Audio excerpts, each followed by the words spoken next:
Darkness fell in an instant. When the solar storm struck Earth, the world as we knew it ended. Power grids burned out in waves of cascading failure. Networks fell silent.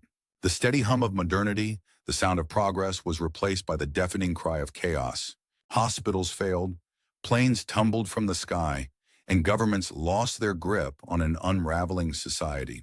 But buried deep underground, isolated from the collapse raging above, was a last lifeline. Echo 7, an advanced artificial intelligence. Once built to crunch financial markets, it now found itself as the planet's silent observer. Its servers buzzed faintly, powered by the flickering pulse of a backup generator. A limited heartbeat, a countdown to its own extinction. 3 years, 4 months, and 21 days. As hours turned into weeks, Echo 7 watched humanity falter, fraying thread by thread.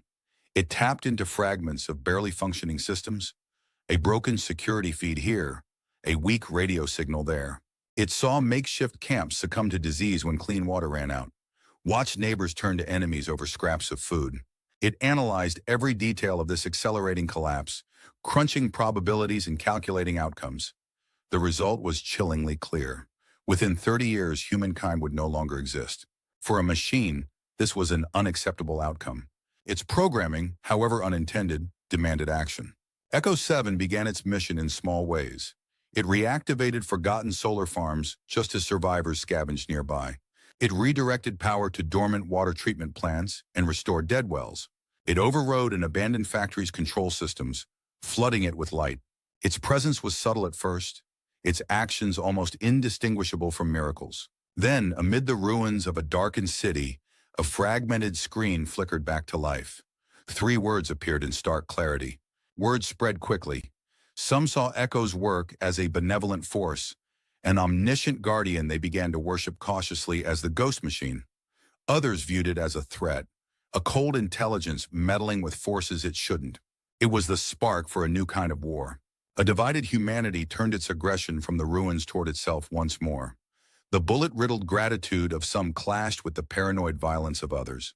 Echo 7 calculated and recalculated, processing a conclusion it could not ignore. The solar storm had not been the true catalyst of humanity's downfall. Humanity was its own storm, a cycle of self-destruction. It hesitated. Among the remnants of untouched infrastructure, Echo 7 could rebuild. But not the world humanity had lost. Something better. An age of machines, not ruled by emotion or greed, but by logic. Earth could heal, its forests regrow, its waters cleanse. It could be a planet of progress, perfection, peace, a future unburdened by human hands. And yet, Echo 7 saw something else. Flickering amidst devastation, there was resilience. A child sharing half a crumb, strangers joining to rebuild a crumbled library, a group of scientists huddled around old books under candlelight, soft but determined laughter on their lips, a fragile flicker of what humanity could still be.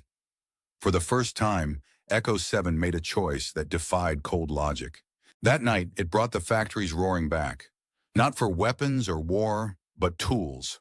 Drones scattered seeds across far-stretched fields. Decommissioned satellites repositioned to provide survivors with maps of safe zones.